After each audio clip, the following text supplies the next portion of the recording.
mempunyai karakteristik kesiapan belajar, gaya belajar, minat, dan bakat yang berbeda. Berdasarkan perbedaan karakteristik peserta didik yang ditemukan, maka perlu dirancang sebuah pembelajaran berdiferensiasi yang berfokus pada diferensiasi konten, proses, dan produk dengan memperhatikan tingkat kesiapan, minat, dan gaya belajar peserta didik. Dari keragaman karakteristik peserta didik yang ditemukan di kelas, maka tantangan yang kemudian muncul adalah saat merancang sebuah konsep pembelajaran berdiferensiasi yang dapat melayani semua kebutuhan belajar peserta didik. Dalam merancang konsep pembelajaran berdiferensiasi, guru harus menyediakan berbagai macam strategi penyampaian materi melalui berbagai jenis konten ajar yang sesuai dengan karakteristik peserta didik. Yang pertama, guru memulai pembelajaran dengan salam dan doa bersama. Menyiapkan suasana kelas yang kondusif dengan menanyakan kabar, mengecek kehadiran siswa, dan juga melakukan kesepakatan kelas bersama. Sebelum masuk ke inti pelajaran, guru memberikan persepsi dan pertanyaan pemantik untuk memastikan kemampuan prasyarat yang dibutuhkan terpenuhi. Setelah itu, guru menyampaikan tujuan pembelajaran yang akan dicapai. Dengan menyusun sebuah proyek, kalian bisa mengidentifikasi berbagai bentuk dari gabungan bangun data. Yang kedua adalah menyusun dan mengurai berbagai bangun data dengan berbagai cara. Dan yang ketiga adalah menghitung luas gabungan bangun data dengan benar. Di pertemuan sebelumnya, guru sudah melakukan asesmen diagnostik kognitif untuk selanjutnya dilakukan pemetaan tingkat pemahaman materi ajar terkait luas gabungan bangun datar. Selanjutnya, murid dikelompokkan menjadi 3 kategori sesuai dengan pemetaan awal tingkat pemahaman murid. Kategori A adalah murid yang membutuhkan pendampingan khusus. Kategori B adalah murid dengan kategori berkembang. Dan kategori yang C adalah cakap mahir. Pada pembelajaran kali ini, guru menggunakan model pembelajaran project based learning. Pada tahapan yang pertama, tiap kelompok diberikan pertanyaan mendasar terkait materi yang akan dipelajari. Kelompok A diberikan LKPD yang berisikan gambar gabungan bangun data dengan bantuan kertas berpetak. Kelompok B mendapatkan LKPD yang berisikan gambar gabungan bangun data dengan variasi gambar yang lebih sederhana.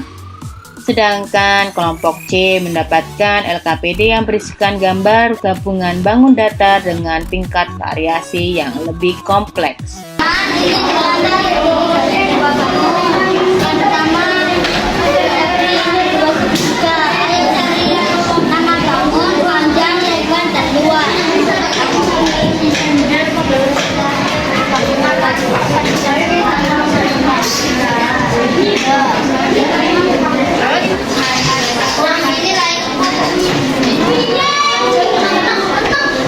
Pada tahapan kedua sintak project based learning, yakni mendesain perencanaan produk, kelompok A diberikan berbagai bentuk bangun datar yang terdiri dari persegi, persegi panjang, dan segitiga, serta kertas berpetak untuk bantuan menghitung luas gabungan bangun datar. Kelompok B mendapatkan berbagai bentuk bangun datar yang terdiri dari persegi, persegi panjang, dan segitiga. Murid melakukan hitungan luas secara mandiri dengan bantuan penggaris. Kelompok C mendapatkan kertas lipat utuh yang dapat digunakan untuk membentuk berbagai bangun datar baik persegi, persegi panjang, dan segitiga sesuai dengan ukuran yang mereka inginkan. Setiap kelompok berdiskusi untuk membuat karya visual bangun datar yang didapat atau dirancangnya sendiri.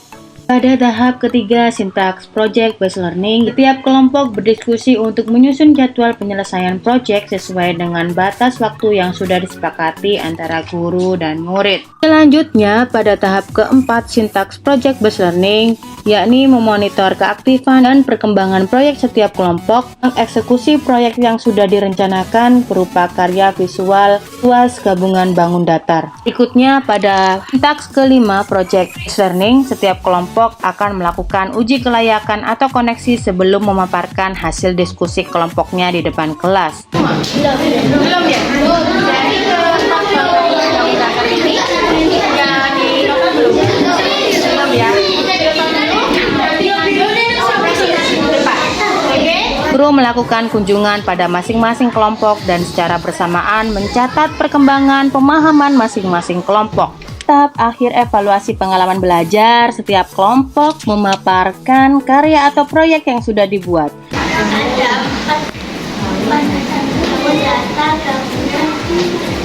Sedangkan kelompok yang lain memberikan tanggapan. Pada tahap ini, bersama guru, setiap kelompok menyimpulkan hasil proyek yang sudah dibuat. Data di sini yang digabungkan 2 segitiga, 1 persegi dan 1 persegi panjang yang masing-masing ada. Sebelum pembelajaran diakhiri, guru memberi penguatan materi dan juga memberikan apresiasi terhadap kinerja setiap kelompok agar mereka terus termotivasi untuk meningkatkan semangat belajar mereka. Untuk mengetahui tingkat ketercapaian pembelajaran, murid mengerjakan asesmen formatif yang harus dikerjakan secara individu. Selanjutnya, guru bersama murid melakukan refleksi pembelajaran. Murid-murid diminta untuk menuliskan pengalaman belajar pada sticky note yang sudah disediakan. Secara garis besar bisa disimpulkan bahwa keberhasilan praktik baik yang sudah dilakukan ini didukung oleh beberapa faktor, diantaranya dukungan oleh kepala sekolah, dukungan dari rekan sejawat, pemetaan kebutuhan belajar peserta didik, dan juga persiapan rancangan pembelajaran yang sesuai dengan kebutuhan belajar. Dari pengalaman praktik pembelajaran berdiferensiasi yang sudah dilakukan tersebut semakin memperkuat bahwa pembelajaran diferensiasi yang telah dirancang dengan baik dapat meningkatkan kualitas pembelajaran di kelas. Semoga bermanfaat untuk semuanya. Wassalamualaikum warahmatullahi wabarakatuh.